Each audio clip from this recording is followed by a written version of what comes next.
Él es el príncipe de los ejércitos celestiales con la espada en la mano. Ay, espada, violencia, esto es violencia. Herejía. No, léaselo usted en el libro de los jueces y en Apocalipsis, por ejemplo. Se le presentó allí a Josué que le temblaban las rodillas cuando quería tomar a Jericó. Y se le aparece en el campamento un ser vestido de blanco con una espada fulgurante en la mano. Josué lo ve, se da cuenta de que algo no es normal y le pregunta: ¿tú quién eres? Y él le dice: quita tu calzado, porque estás en terreno santo. Yo soy el príncipe de los ejércitos celestiales, el ángel de Yahvé, el Hijo de Dios. Mi Señor manda. Amigo. Ecumenismo, ay, sí. Bueno, si este señor empieza a torcer la doctrina,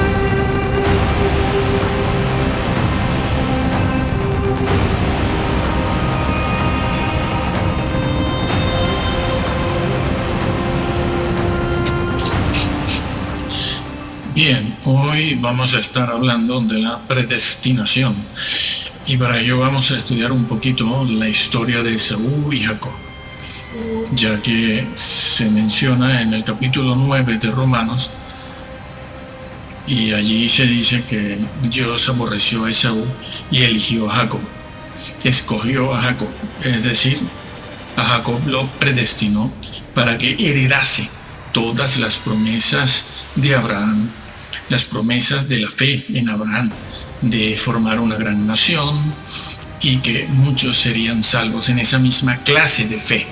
Bueno, para ello vamos a estudiar algo de la historia de ellos dos, Esaú y Jacob, y vamos para ello a leer el versículo 15, Hebreos 12, versículo 15, que dice así: mirad bien, no sea que alguno deje de alcanzar la gracia de Dios. Deje de alcanzar la gracia de Dios. Bien, esta frase, deje de alcanzar la gracia de Dios, es una soberana advertencia. Ya que hablamos tanto de la soberanía de Dios, aquí hay otra cosa muy soberana y es la advertencia, la amonestación. Porque esta frase, deje de alcanzar, significa quedarse atrás, rezagado, una persona que se va quedando hasta abandonar el camino. Bueno, es que lo dice el mismo versículo, también dice, se queda sin la gracia de Dios. Es un abandono de la fe. Sí, es un abandono de la fe. Y lo está diciendo de manera clara lo dice. Ninguno deje de alcanzar, porque se puede dejar de alcanzar, claro que sí, lo está diciendo, no se debe negar esta realidad. Así pues que el mismo versículo comienza diciendo mirad bien, no solo mirad, que sería algo así como velad, tengan cuidado, sino tengan cuidado y tenganlo bien, velad, pero has de velar bien, ten cuidado, porque algo tan serio. ¿Qué es lo que pasa? ¿A qué se refiere Pablo? Por cierto que mirad bien, es también una exhortación, un imperativo, es una orden. No nos gustan a muchos en algunas culturas recibir órdenes. No me mandes, no, yo hago lo que quiero. Bueno, estoy rodeado de eso, ¿no? Pero es una orden del Señor. Es que no se obedecen ni siquiera las órdenes del Señor hoy en día. Bueno, eso es lo que se dice aquí. Mirad bien. Ahora debemos recalcar que la frase no dice otra cosa, no dice, por ejemplo, mirad bien que ninguno deje de ser elegido, ninguno deje de ser predestinado, ninguno deje de ser llamado, eso no lo dice, sino es un llamado a algo específico, a un tema específico, a una doctrina específica, pero en términos generales. Dice que ninguno deje de alcanzar la gracia de Dios. Uno se pregunta entonces, ¿a qué se refiere el apóstol Pablo? ¿A qué se refiere? Pensamos que el apóstol Pablo fue el que escribió esta carta, como lo creían en la iglesia primitiva. Y porque la iglesia primitiva lo creyó así, es que llegó a formar parte del canon. Bueno, la erudición moderna parece encontrar razones para decir que no lo escribió Pablo. Bueno, aunque no da lo mismo, sin embargo, no es nuestro tema de discusión aquí. Nos volvemos a preguntar, ¿por qué Pablo dice algo tan serio, con tanto peso, con tanta gravedad? ¿A qué se refiere? Bueno, se supone que ha venido hablando de algo que ha motivado, que ha originado esta exhortación, ¿no? Pues si vamos tan solo unos versículos y capítulos hacia detrás, encontramos la razón por la cual Pablo hace esto. Ya hay razones en el capítulo 2, los hay en el capítulo 4, 5 y 6, pero nosotros vamos a quedarnos en el capítulo 10 y 11, porque si no esto sería muy largo. Así que en el capítulo 10 ya se empiezan a ver las razones por las cuales Pablo dice esto. A los creyentes, se los dice así. Bueno, en el capítulo 10 el apóstol Pablo los exhorta también y los amonesta, les advierte a que no deben retroceder. Deben tener cuidado de no retroceder. Les dice y les exhorta a no caer de la condición de salvación que tienen, de la salvación. Y también les anima a no despreciar la salvación. Esas cosas las dice y están registradas en el capítulo 10 de Hebreos. ¿Y por qué el apóstol Pablo les exhorta a no retroceder, a no despreciar la salvación, a no caer de ella? Pues porque ellos estaban sufriendo duras persecuciones. Posiblemente eran persecuciones de parte de los judíos judaizantes, judíos no convertidos, porque aquella iglesia estaba formada por hebreos judíos que se habían convertido al cristianismo. Se llama así, cristianismo, aunque muchos mesiánicos ahora, después de 20 siglos, han descubierto y han elaborado una frase que es una blasfemia, que dice la maldición de la cristiandad, la maldición del cristianismo. ¿Saben lo que están haciendo? Una cosa es ser mesiánico, pero esa clase de mesianismo no entrará. El cristiano y el cristianismo no es una maldición, sino ha sido una bendición para el mundo entero. Y lo sigue siendo todavía. Y si no, quédate a escuchar esto. Pues bien, ellos estaban siendo perseguidos. Nos dice el libro de Hebreos que ellos sufrían el despojo de sus bienes materiales. Ellos sufrían cárceles también, sufrieron cárceles, pérdida de trabajo, pérdida de las cosas que son propiedad, cosas que necesitamos para vivir. Y esa situación, cuando se sostiene durante mucho tiempo, crea desánimo y trata de crear en nosotros un estado de zozobra. Incluso ellos están a punto, no de abandonar exactamente a Cristo, a Jesús, sino que pensaban que les faltaba poner al lado de Jesús a Moisés, los ángeles, la angeliología que está tan de moda, poner los ritos del Antiguo Testamento y también, pues por supuesto, la circuncisión. Ellos pensaban en eso. Dice, bueno, pero ¿por qué somos perseguidos así? Hemos sufrido el despojo, la cárcel. Hemos hecho la voluntad de Dios, porque también eso se dice en el libro de Hebreos. Allí en el mismo capítulo 10 lo dice. Pablo les dice, ustedes han hecho la voluntad de Dios, han de perseverar, no deben retroceder, deben tener cuidado, no deben poner al lado de Jesús otra cosa que no sea Él solo y solo Él. No hay que poner a Moisés, no hay que poner la circuncisión ni los ritos del Antiguo Testamento. Las leyes morales sí, es así, esas no fueron invalidadas como decimos en otro vídeo. Eso sí, la Torá es completamente válida. Ahora, los ritos como la circuncisión, derramamiento de sangre y todo eso, no. Eso fue abolido porque se cumplió en Cristo. Aunque a más de uno le vendría bien no seguir comiendo tanto cerdo, cochino, chancho, cerdo, tocino, porque le haría bien eso, ¿eh? Las leyes higiénicas y sociales del pueblo de Israel son válidas hoy en día. Si se practican, traen beneficio. Bueno, ellos están en esa situación y por esa situación de persecución es que Pablo les anima en toda la carta, a no caer, a no retroceder, a no despreciar la salvación. Incluso en el versículo 29 de ese capítulo 10, el apóstol les hace otra severa advertencia y dice, ay de aquel que tuviere por inmunda la sangre de Cristo. Ay de aquel.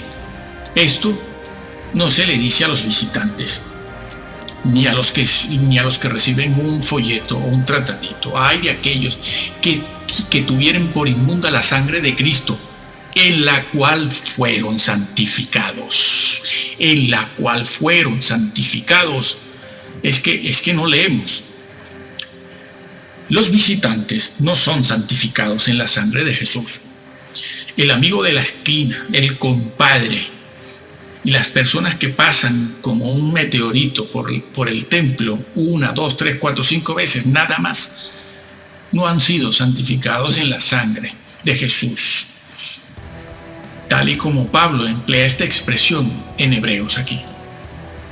Bueno, les dice eso.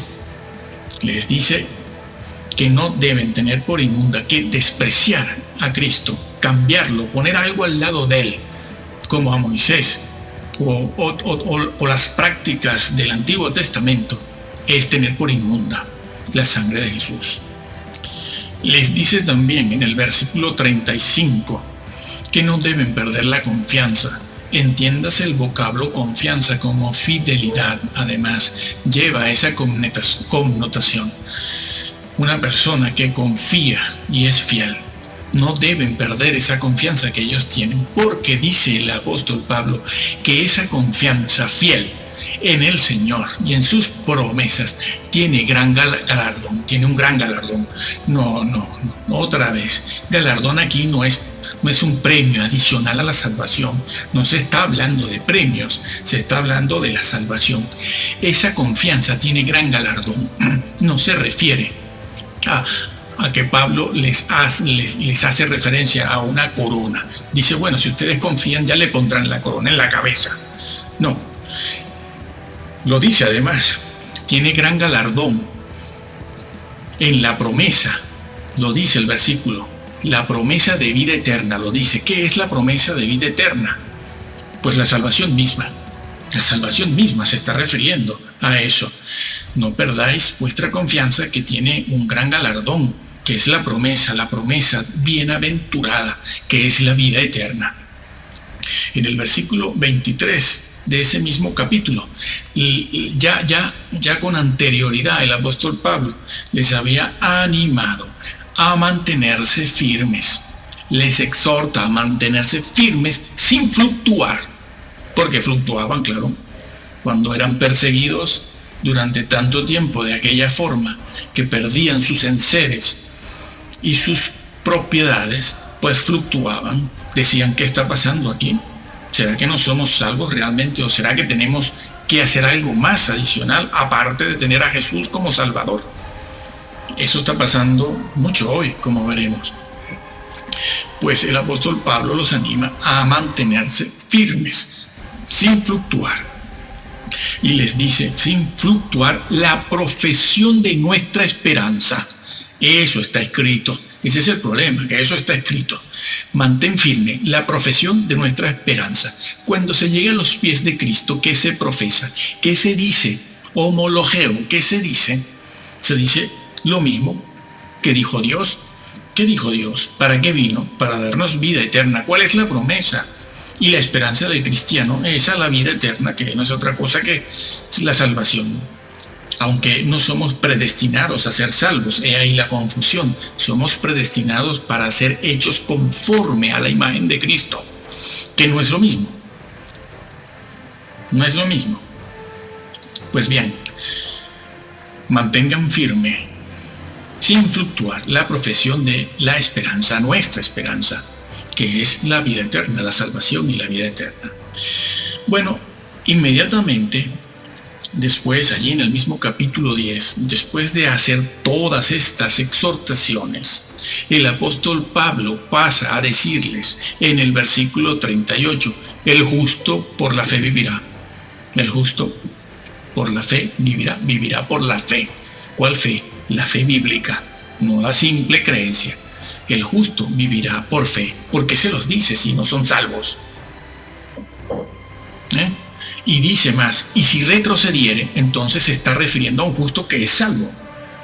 Porque dice, y si éste retrocediere, ¿de dónde puede retroceder un visitante, Dios mío? Porque estas vacas sagradas van hablando de Hebreos 6, de Hebreos 10, y dice, no, eso se refiere a visitantes.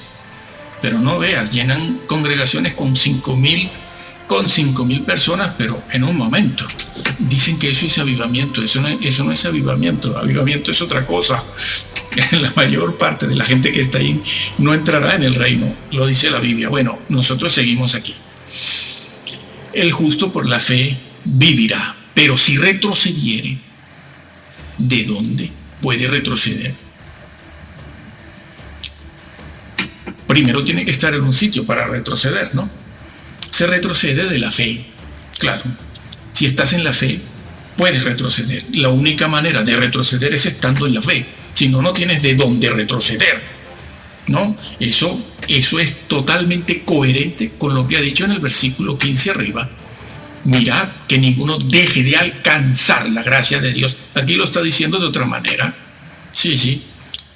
¿De dónde se puede retroceder? Pues de la condición en la que estás de salvo. Salvo, estás en esa condición. Posees la salvación, pero puedes retroceder. Los visitantes, el amigo de la esquina, la gente que recibe un folleto y un tratado, no puede retroceder de ningún lado porque no están en la fe. Podrán ser visitantes, pero no se refiere este versículo a los visitantes, como enseñan las vacas sagradas, los reposados de Sión. Y no puede retroceder, o si no puede retroceder, ¿para qué lo dice? Pues lo dice porque puede. ¿Y para qué lo califica de justo? ¿Cómo pueden calificar a los visitantes de justos? No se puede calificar a los visitantes de justos, ni de tener fe. Se refiere, amigo, se refiere. A ver si pensamos. Se refiere a los convertidos allí, que nos falta esto. Y estamos mandando al pueblo al infierno. Sí, esto hay que tomarlo en cuenta. Primera de Corintios 3. Los 3 tipos de maestros que hay en las iglesias, que han habido siempre. El que edifica con oro, el que edifica con heno y hojarasca, que entra así como por fuego. Pero a ver, si la salvación fuera así, esa que dicen salvo, siempre salvo, y todos vamos en medio del jolgorio bailando, cantando para el reino de los cielos. ¿Por qué se dice que entró así como por fuego? Mírese el video donde hacemos una pequeña exégesis sobre eso de los maestros. ¿Y el tercer maestro qué hace con la doctrina? Destruye. El tercer tipo de maestro destruye. El primero usa oro, el segundo usa madera, heno y hojarasca, y el tercero destruye. Va directo a la yugular, le corta la cabeza a los creyentes. Lo dice, no lo estamos inventando. Pablo dice, y el que destruyere el templo de Dios, ¿Destruir? ¿Con qué? Con la doctrina. Dios le destruirá a él. Templo, no es el templo de Jerusalén. El templo de Jerusalén para Pablo había pasado, y para los gentiles más todavía, que no tienen ninguna relación con el templo de Jerusalén en aquel momento. Y la palabra templo, como la usa Pablo, siempre, casi siempre se refiere al cuerpo, al ser humano, donde mora Dios. Lo dice el mismo versículo de 1 de Corintios 3. Bueno, así pues, aquí Pablo está hablando a los justos, y el justo puede retroceder. Y la Biblia dice en esos versículos, hablando el Señor, hablando Dios, Yahvé, el Altísimo, dice: y si retrocediere, no agradará a mi alma. No agradará. Así pues, que Pablo allí mismo dice, entonces concluye que él es de los que perseveran. Dice, pero yo no soy de los que retroceden. Yo no. Bueno, ya conocemos a Pablo, ¿no? Cómo era. Aunque hoy en día, como se hable de Pablo y se presente una doctrina de Pablo, sobre todo la de las mujeres, enseguida decimos todos, hombres y mujeres, sobre todo los pastores que no quieren perder a las mujeres, porque claro, pierden el diezmo, ¿no? Enseguida todos dicen, bueno, eso lo dijo Pablo. Lo dijo cualquiera, ¿no? Lo dijo cualquiera, ¿no? Eso lo dijo Pablo, no, tranquilo, no pasa nada. No todo lo que dijo Pablo hay que oírlo, ni hay que hacerle caso en todo lo que dijo. A eso han llegado. Y ese tipo de ministro, pastor, y cura, sacerdote, guía del pueblo, es el que siguen las masas de fama internacional. Sí. Sí. Bueno, pues Pablo ahí termina diciendo que él es de los que persevera. ¿Persevera en qué? En la doctrina. Persevera en mantener la promesa de vida eterna y persevera en la esperanza de vida eterna también. Pues bien, seguidamente, después del capítulo 10, viene el 11. Y Pablo en este capítulo trata de animarlos a que sigan en la fe. ¿Y cómo lo va a hacer? Pues el apóstol Pablo lo hace hablando de los héroes de la fe. Sí, de los héroes de la fe. Y empieza a hablarles de Abraham, de Isaac, de muchos, de Jacob, de los grandes hombres de Dios, los profetas. Daniel seguramente está mencionado allí, etc. Y incluso habla de las cosas que ellos hicieron allí, de todo lo que ellos hicieron. Por ejemplo, las mujeres recibieron sus muertos mediante resurrección, mas otros fueron atormentados, no aceptando el rescate a fin de obtener mejor resurrección. Otros experimentaron vituperios y azotes, y a más de esto, prisiones y cárceles. Fueron apedreados, aserrados, puestos a prueba, muertos a filo de espada. Escuchen esto, anduvieron de acá para allá, cubiertos de pieles de ovejas y de cabras, pobres, angustiados, maltratados, de los cuales el mundo no era digno. Errando, dice aquí, por los desiertos. Ay, no, yo no quiero eso. Yo no acepté a Cristo para esto. Lo he visto. Eso no, pastor, usted está hablando de esto y nos habla también de Lázaro, el rico Lázaro, de mendigo indigente. No, eso no nos gusta, ¿eh? Nosotros no somos cristianos para andar en esta condición, por las cuevas, pasando hambre, persecución, frío, pasando todo este tipo de cosas, ¿no? Angustiados, pobres. No, que yo quiero tener y vivir bien. Yo le digo, claro, por eso es que tú no quieres que Cristo venga. Por eso tú te unes y crees, como creen muchos, que Cristo no debe venir todavía, ¿no? Como dice una vaca sagrada, dice, yo no quiero que Cristo venga. Bueno, y el pastor de esta catedral, ¿no? Lo dice, de esta catedral, seguido por multitudes, es de fama internacional. Bueno, sí, criticando a otros hombres de Dios, profetas de Dios, pues esta persona dice que él no quiere que Cristo venga. No, claro, cuando uno es millonario, cuando uno vive bien, cuando uno está en la cresta de la ola, ¿no? Con fama, seguido por multitudes, uno no quiere eso, no quiere que Cristo venga. Uno sabe del dolor y del sufrimiento, pero uno no quiere que Cristo venga. Pues bien, eso me lo he encontrado, ¿no? No, yo no soy cristiano para esto. Me voy del culto y de esta predicación triste. Me voy apesadumbrado, desolado. Uy, estoy deprimido. Me quitó usted el deseo de vivir. Sí, Señor. A nosotros no nos predique esas cosas.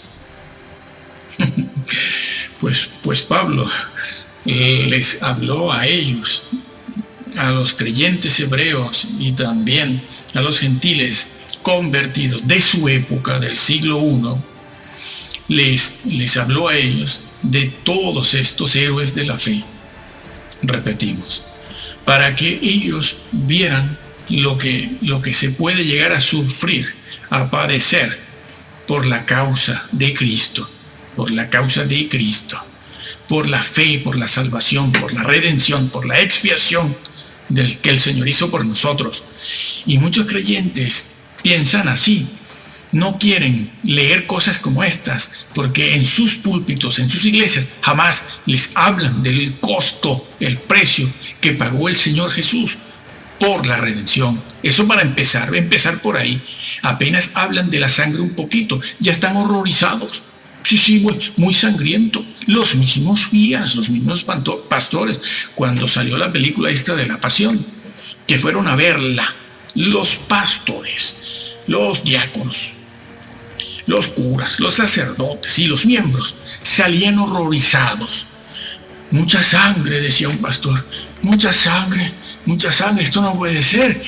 No sabes lo que tu Señor sufrió y no se lo dices a tus creyentes. Son creyentes débiles, frágiles, no están curtidos en el Evangelio. Cuando venga la persecución y cuando vengan los degolladores, ¡ay no, qué pesimista! Cuando vengan, si toca que vengan por aquí, salimos corriendo. Sí. Cuando eso se decía hace años, de que algún día vendrían, también decían, qué pesimistas. Lo mismo que le decían a Noé. Bueno, también cuando se hablaba de la crisis, yo era uno de ellos. Hace 15 años que hablábamos de eso, de que vendría, también nos decían, uy, este pastor esto es muy pesimista, se está saliendo, está descarriado. Y la crisis vino. Y muchos creyentes que vivían muy bien han dejado esa condición para convertirse, alguno he visto, en indigente. Pero estos eran los que decían, qué pesimista, qué pesimista. Sus pastores no le dijeron la verdad, porque ellos mismos vivían muy bien también. De cuando en cuando decían alguna cosa y había que sonreír en el púlpito para que la congregación no se fuera afectada de mal humor. Pero eso es lo que dice Pablo aquí. Les dice a ellos allí, oigan, que nuestros hermanos han padecido primero que ustedes. Y estos fueron los héroes de la fe. Sí, eso es así. Así que Pablo les habla de los que andaban por cuevas. Sí. Pero los creyentes se escandalizan. No quieren. Bueno, después Pablo entonces, como consecuencia, vuelve a exhortarlos y les dice, mira, que ninguno deje de alcanzar. ¿Se dan cuenta? Porque en el versículo 15 del capítulo 12 Pablo dice eso. Mirad que ninguno deje de alcanzar. No que ninguno deje de ser elegido, sino que ninguno deje de alcanzar. Bueno, e inmediatamente vuelve a sacar otro ejemplo. Sí, saca otro ejemplo. ¿Cuál? El de Esaú y Jacob. Ahí mismo. Esa historia que también está registrada en Génesis 25, 29. Así que ahora el apóstol Pablo va a hacer una referencia a Esaú. Otro ejemplo, así como en el capítulo 11, puso a muchos héroes de la fe y los que fueron fieles. Ahora va a poner un infiel, Esaú. Leo el versículo 15. Mirad bien, no sea que alguno deje de alcanzar la gracia de Dios, que brotando alguna raíz de amargura os estorbe y por ella muchos sean contaminados. Muchos.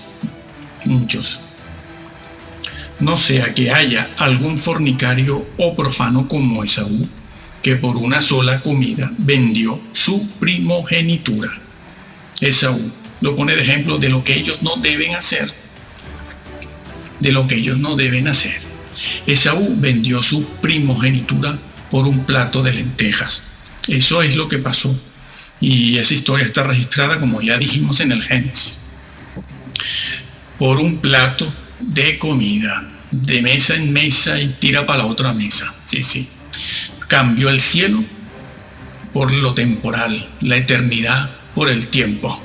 Sí, como los Illuminatis y los masones luciferianos, que creen que el diablo los está esperando en la eternidad, en el infierno, para hacer una fiesta. El diablo, sépase una cosa, odia al ser humano. Él no es un humano, odia a los humanos, no tiene misericordia, no tiene un ápice, ni un microgramo de misericordia. Él odia al ser humano. Él es feliz haciéndolo sufrir. Todos estos que se creen que van a ir al infierno y que van a pasarlo bien con Lucifer también están engañados. Sí, también. Él, este ser angelical rebelde, caído, no sabe lo que es la misericordia. La misericordia solo lo sabe un ser humano. Solo un ser humano puede tener algo de misericordia.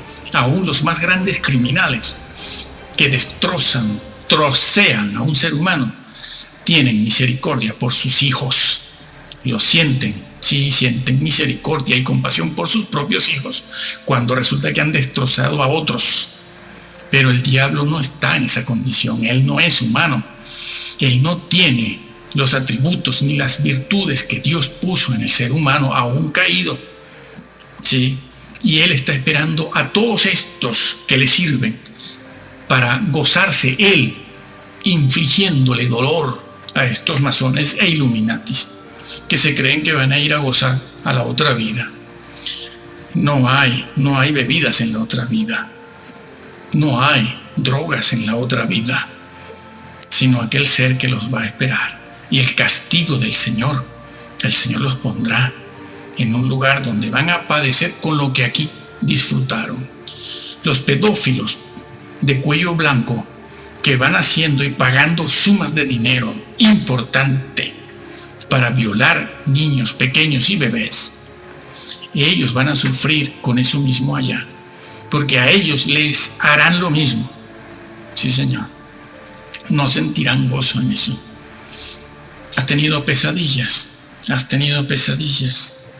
¿Has soñado alguna vez cosas desesperantes? ¿Te has levantado de la cama con taquicardia o sudando?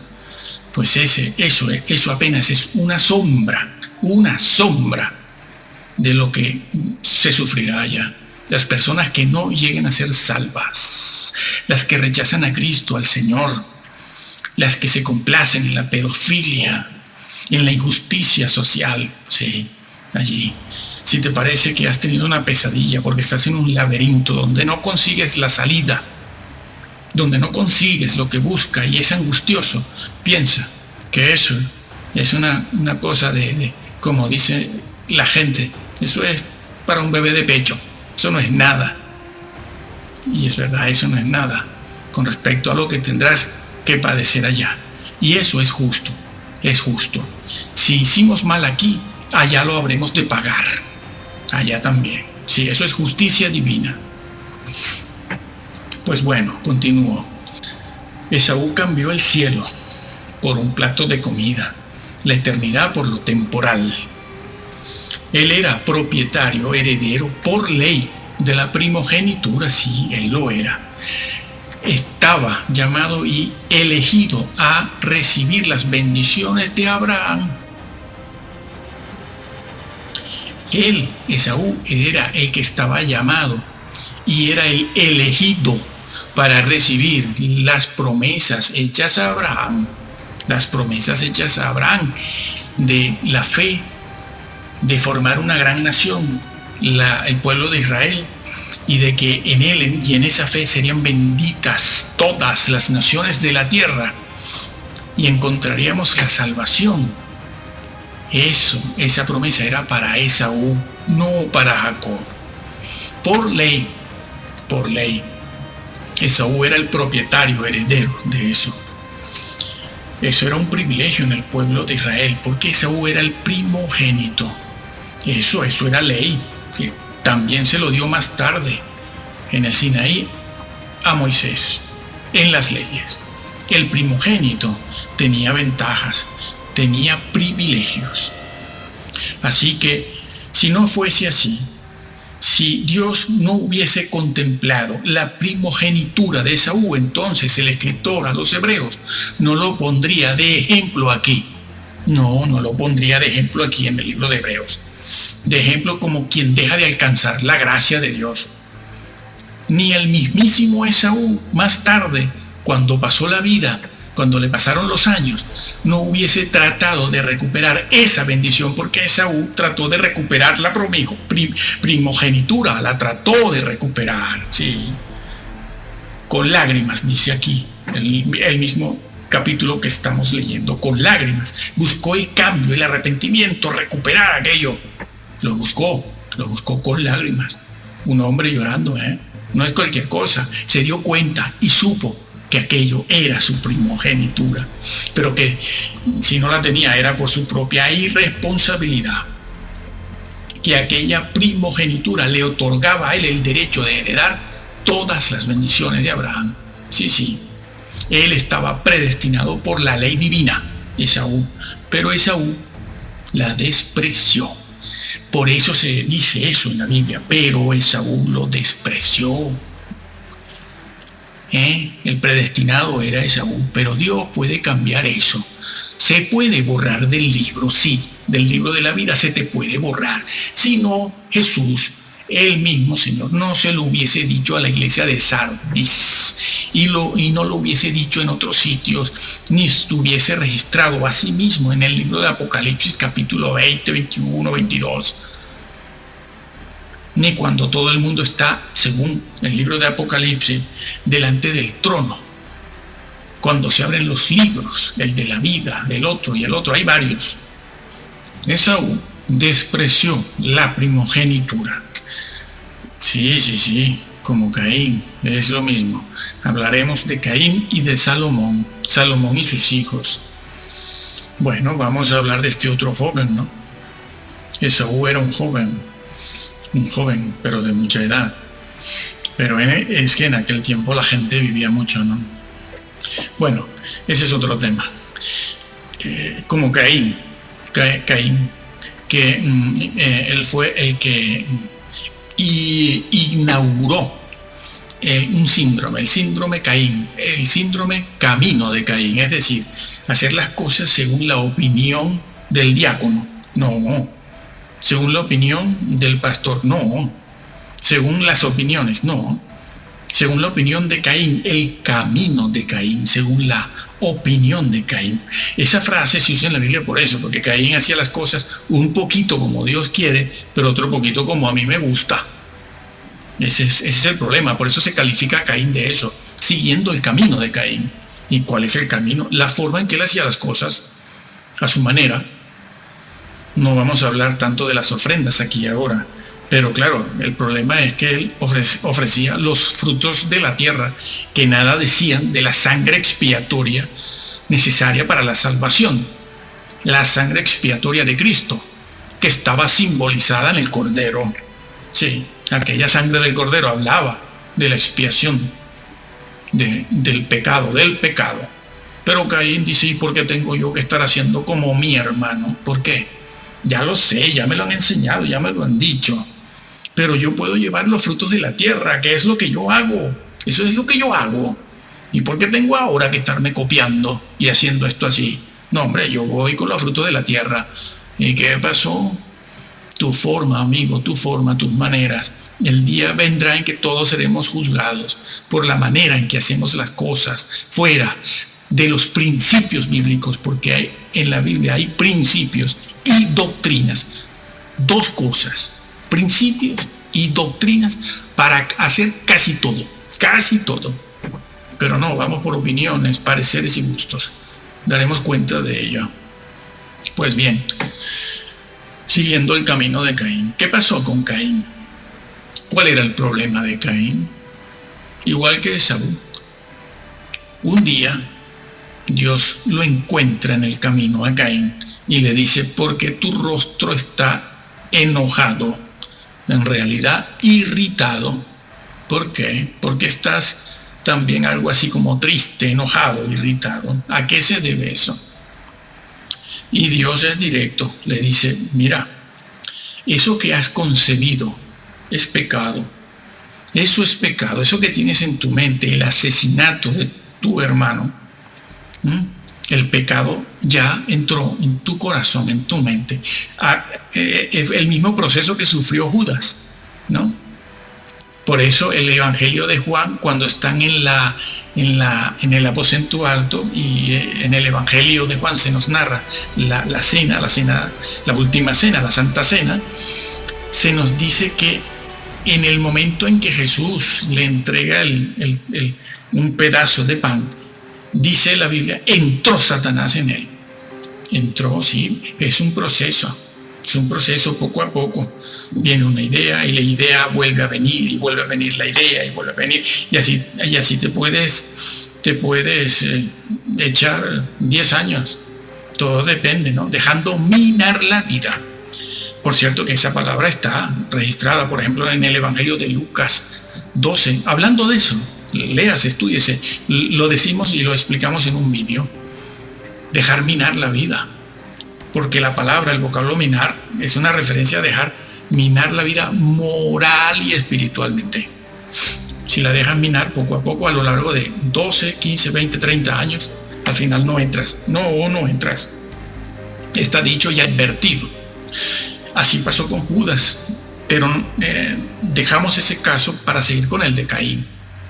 Es porque el Señor se lo dice, eso que estás pensando, eso que tienes, que has concebido, no lo lleves a la consumación. Sí, son las palabras bíblicas que se deben usar para esto. Están en Santiago. Y es bueno recordarlas aquí para que entendamos cómo es el proceso del pecado y de la muerte. No os ha sobrevenido ninguna tentación que no sea humana. Todas las tentaciones, dice Santiago, son humanas. Y el pecado primero es concebido en la mente. Y una vez que se ha concebido, si se lleva a su consumación, da a luz la muerte. Lo dice, pecado. Y después, si lo llevas a la consumación, a los hechos, muerte. Pero ya es pecado. Ya hay pecado en la mente. Como dijo Jesús, si habéis oído que el que tomare una mujer ajena, una mujer de por ahí, si la toma, ya adulteró, ya es pecado, ya cayó en adulterio. Mas yo os digo, el que la mira con codicia, solo mirarla con codicia, ya pecó. Pecado de la mente, claro, porque en la mente es donde primero se peca.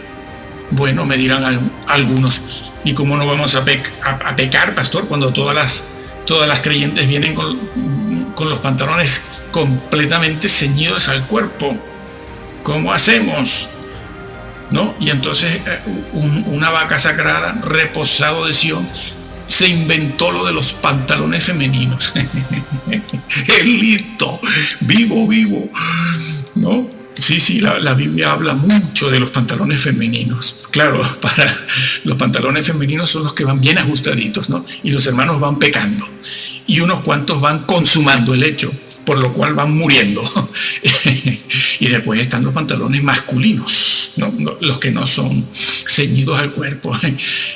Hay muchos listos por aquí. Estas vacas sagradas, con tal de no perder el puesto y el dinero que entra y la vida y las opíparas comidas que ingresan en su estómago, son capaces de inventar cualquier cosa. Van inventando muchas cosas, ¿no?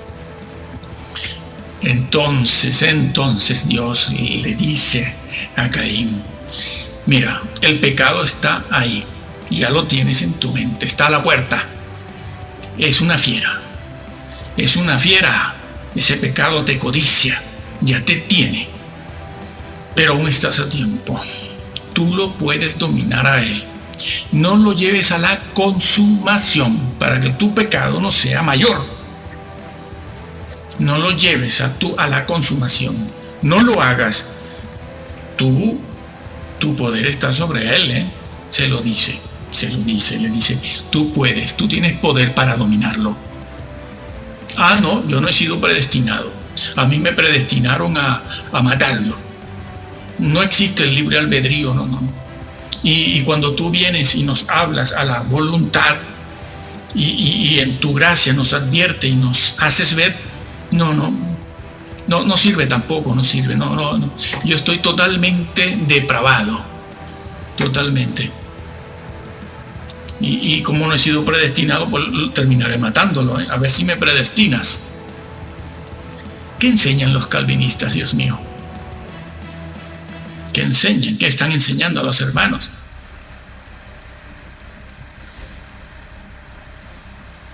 ¿Dónde está? ¿Dónde está? ¿Qué están haciendo? ¿En qué pasan el tiempo? Este pobre hombre, Caín, claro que no se hubiera podido ni arrepentir, ni convertir, ni nada, si el calvinismo fuese tal cual lo han planteado, o lo están planteando. Pero Dios hace responsable a Caín, y le dice a Caín que él tiene la fuerza, el poder necesario para vencer su pecado y no llevarlo a la consumación. Sí, tiene el poder. Dios se le acercó en su gracia y le habló directo a su mente, a su raciocinio, y le dijo que fuera fuerte, que tuviera fortaleza. Le habló a su voluntad. Es lo que hace con todos nosotros. Ya sabemos que nadie se puede convertir solo, nadie. No podemos entrar al cielo bajo nuestra propia decisión. Si Dios no nos llama y nos habla y nos ayuda en la conversión, no podemos. Todos dependemos de la gracia de Dios para la salvación. Todos, nadie, no conozco a nadie que diga lo contrario. No, Arminio no enseñaba lo contrario. No han leído a Arminio. Es más, muy pocos pastores saben todo lo que dijo Arminio. No se lo han leído. No han leído ni saben. Pocos saben todo lo que dijo Calvino, todo lo que dijo Zwinglio, Juan Knox, Agustín de Hipona. No se han leído a Platón ni a Aristóteles. No lo saben. Van repitiendo lo que otros han escrito y se han equivocado y siguen equivocándose. Hace falta la gracia. Nadie enseña lo contrario. Dios aviva nuestra voluntad como ha hecho con Caín. Pero al final, la decisión fue de Caín. Sí, y su responsabilidad.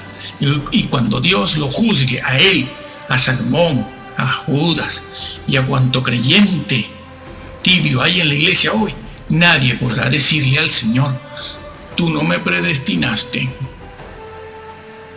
No, yo sí, pero te borré del libro de la vida por sinvergüenza. Como le dijo a muchos: apartaos de mí. Que ese sí que es un hebraísmo. No quiero saber nada de ustedes. Hombre, Señor, pero si yo no quiero saber. Tu nombre lo borro. Pero lo escribiste, pero lo borro. Bueno, Apréndase, amigo, apréndase. Así no, así. 4, por lo menos. Eso está dicho aquí. Claro. Pobre Caín. Terminó matando a su hermano. Luego se dio cuenta. Dice, ¿qué hice? Bueno, cuenta se dio Esaú también y trató de recuperar la primogenitura con lágrimas. Buscó, movió cielo y tierra. Como dice Romanos 9, no hubo misericordia, ¿no? Sí, claro, es muy fácil ahora, ¿no? Oye, Noé, que está lloviendo aquí fuera. Estábamos comiendo mientras tú llevabas ya 7 días encerrado ahí en esa arca y no llovía. ¿Quién te iba a creer? Y nosotros, mira, la familia entera, somos de buena familia, ¿no? Te conocemos, tú nos has hablado del Señor, pero abre porque esto es mucha el agua que está cayendo. Y dice el Señor que cuando empezó a llover, perdón, ellos entendieron, claro, eran de buena familia. Y no hubo misericordia. Los listos quieren entrar después, ¿no? Como el que iba vestido con ropa sucia a la fiesta de boda, ¿no? Él entró, claro, es muy listo. Uf, mi hijo ya sabe tocar el piano y sabe sumar y sabe esto y sabe lo otro. Ah, hermana, yo pensaba que usted me iba a decir que él tenía al Señor en su corazón. Ah, bueno, sabe tocar el piano, muy bien, muy listo, muy bien. O como aquel señor de 85 años que conocí. Yo esperaba que una persona de esa envergadura, cuando lo conociera, intercambiara algunas palabras conmigo, me dijera, hermano, Cristo lo ha hecho todo en mi vida. La sangre de Jesús me salvó de la droga, del crimen, porque yo era un gángster. No, lo que me dijo fue, bueno, yo vengo a esta iglesia desde niño. Ah, vale, muy bien, ok. Usted viene desde niño. Bueno, ya entiendo lo que me quiere decir, por eso va a entrar, claro. Bueno, cuánta torpeza en la casa de Dios. Pues bien, la puerta se había cerrado, como la de Noé, sí, como Noé cerró el arca, se le había cerrado a Esaú y a Caín. La puerta cerrada, bueno, en aquel momento que la rechazó, a lo mejor es que era una persona muy madura, joven, inexperto. Bueno, tú sabes, ya llegará el día en que tendrá la edad para convertirse, ¿no? Para acercarse al Señor y entender las cosas. Sí. Como nuestros hijos, ¿no? Como nuestros hijos. ¿Cuántos conozco yo, ¿no? De los padres que dejaron a sus hijos, sí.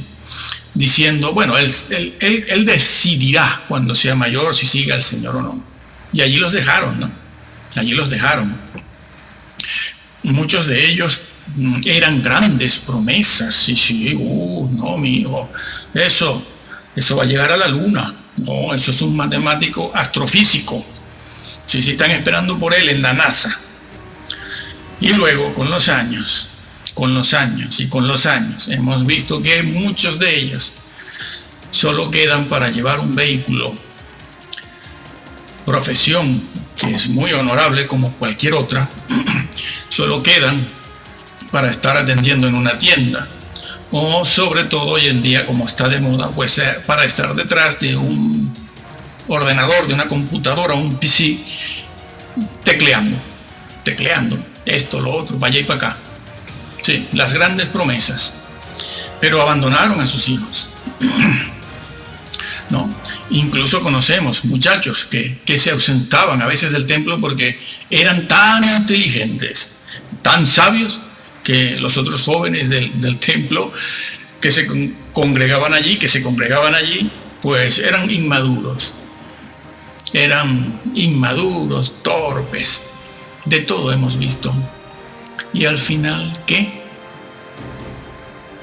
Al final qué, tumbo por aquí, tumbo por allá. Caso por aquí y otro caso que se destapa por allá. Este por aquí y el otro por allá. Yo digo, madre mía. Y los padres ni se dan cuenta. No son responsables de nada. No son responsables de nada, ¿no? Y ellos dicen, bueno, la culpa es de mi hijo. No, eso no es lo que enseña la palabra de Dios. Si somos fieles, el Señor dice que nuestros hijos crecerán como palmeras, que Él los alimentará, que Él los prosperará. Pero lo dice claro toda la Biblia, si somos fieles y estorbamos a nuestros hijos, látigo, sí, los estorbamos, no los dejamos sueltos, dándoles consejitos. Mira, esto no lo hagas porque eso es malo. Sí. Mira, esto otro no lo hagas. Eso es malo también. Vean, ya te lo estoy advirtiendo, ya verás tú. Y son hombres ya de 25, 30, 40, 45 años. Y no regresaron nunca.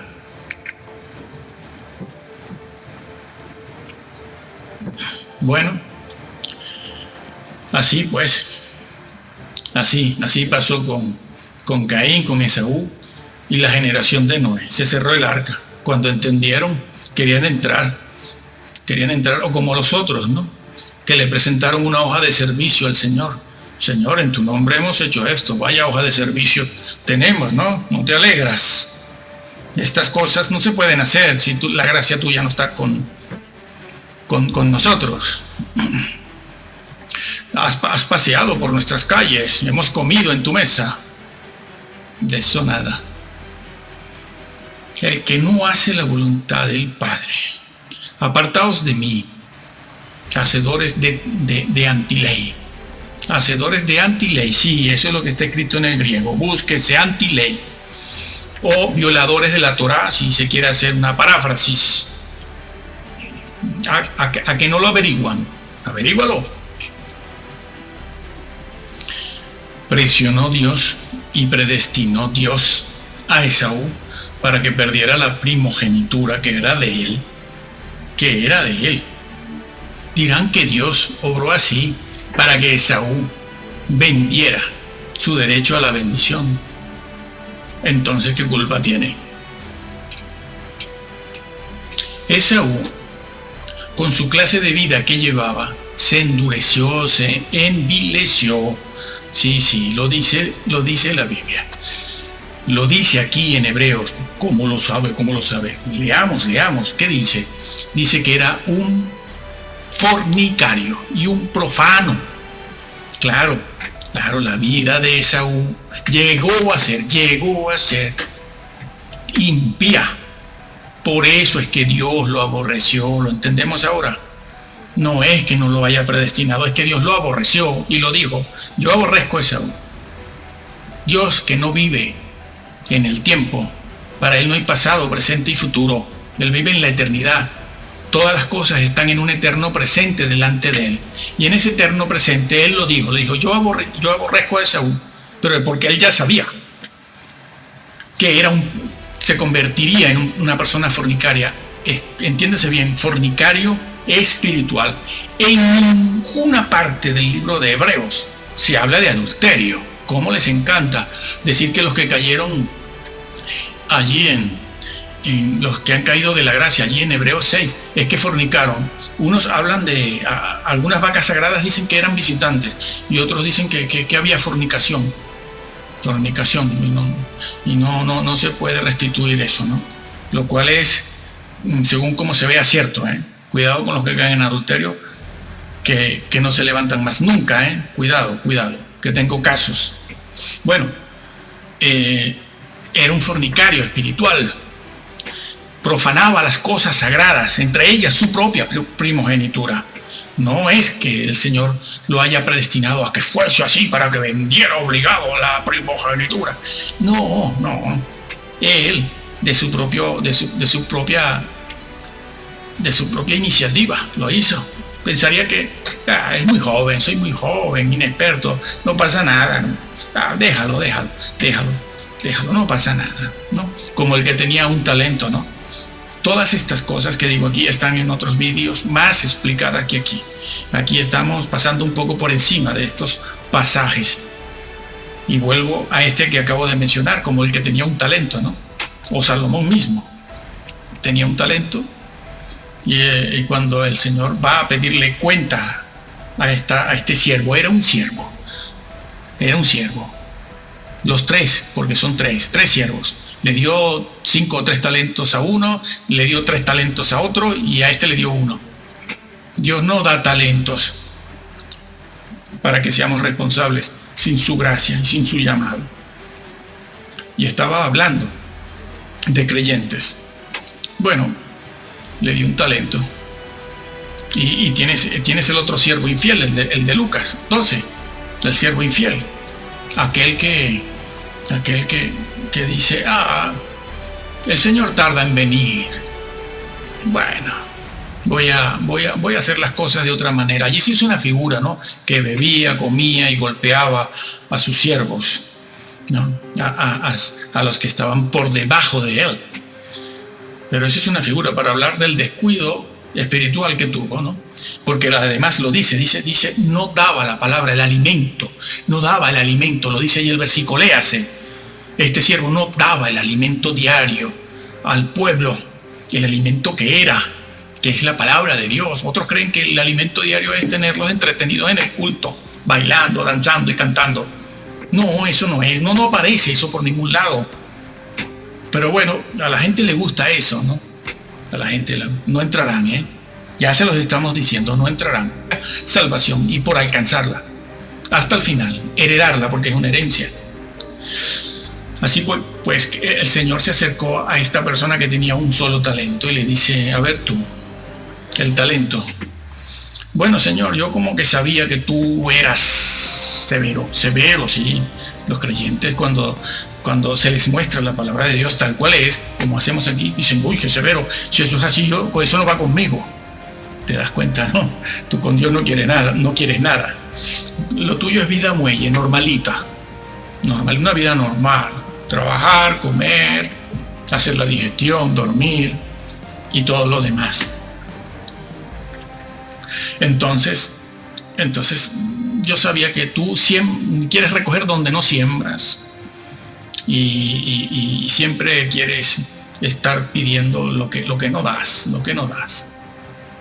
Siervo infiel, con más razón tenías que haber tenido diligencia y no cruzarte de brazos. Con más razón debiste haber hecho algo, sabiendo que yo te iba a pedir algo a ti. Tenías que haberlo hecho. Tenías que haberlo puesto en el banco para que diera intereses. Y cuando yo viniese, tú me hubieses entregado el talento con los intereses y yo lo hubiese comprendido. Sí. Siervo infiel, a las tinieblas de afuera. Ay, no, qué severo. Amor, seamos uno. Ecumenismo, venga, brujos, musulmanes, budistas, Hare Krishnas, a ver, Lao Tse, a ver, Aristóteles, todos, Gandhi, todos, venga, todos para adentro, todos unidos, que no hayan guerras. No, el Señor con la espada, no, el Señor no va a venir con ninguna espada. El Señor es amor. El amor está buscando creyentes. Nada de esto que acabo de decir es bíblico ni es verdad. Queremos terminar diciendo que Hebreos 4, 1 y 2 dice, temamos. También ahí se dice, sí, temamos. Y dice temamos. No sea que permaneciendo la promesa de entrar. ¿De entrar dónde? En la casa, no en el templo. No, de entrar a ver dónde. Eso es los judíos que iban a entrar a dónde, en el arca. Bueno, pero en el arca no caben todos. Allí en el tabernáculo. No, entrar en, Dios mío, entrar en la vida eterna, Dios. Temamos, no sea que permaneciendo la promesa, es que la promesa es la vida eterna, no los premios. Entrar, permaneciendo la promesa de entrar, algunos parezca no lograrlo, es decir, no alcanzarlo. Sabiendo Pablo lo que dijo en los capítulos 6, 10, 11 y 12, qué bueno es, diciendo aquí parezca no alcanzarlo, cuando allá dijo que el que no lo alcance no entra, que el que no sea fiel no entra. Leemos Colosenses 1, 22, 23. Lo leemos en una versión que no es Reina Valera, aunque Reina Valera es nuestra versión preferida. Leemos Colosenses 1, 22, 23, que dice: pero ahora Él, Jesús, o Dios el Padre, los reconcilió consigo mediante la muerte de Cristo en su cuerpo físico. Como resultado, los ha trasladado a su propia presencia y ahora ustedes son santos, libres de culpa y pueden presentarse delante de Él sin ninguna falta. Una iglesia sin mancha y sin arruga. Pero deben seguir creyendo esa verdad y mantenerse firmes en ella. No se alejen de la seguridad que recibieron cuando oyeron la buena noticia. Esa buena noticia ha sido predicada por todo el mundo y yo, Pablo, fui designado servidor de Dios para proclamarla. La exégesis desde el griego sería muy bueno hacerla en estos dos versículos. Que el Señor los bendiga.